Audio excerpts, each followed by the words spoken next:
Devotional, Friday, 8th of May, 2020. Who am I?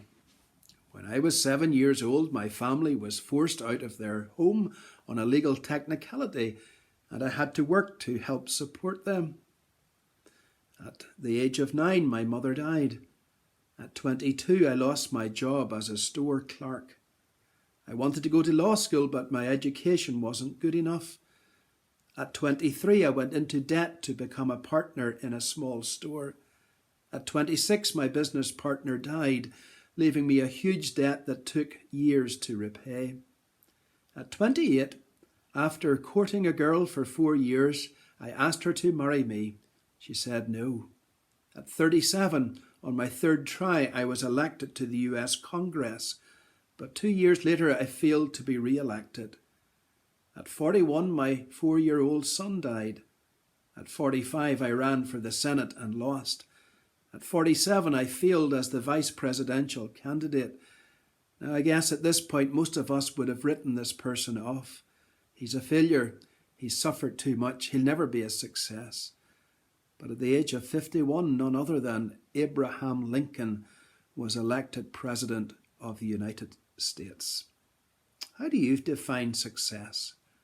In the world's eyes, success is seen in terms of power, money, influence, large numbers of followers. We want our leaders to be strong, courageous, eloquent, unflinching, fearless, untouchable. And the danger is those criteria are brought into the Christian church to define our understanding of success. We want churches with hundreds of people.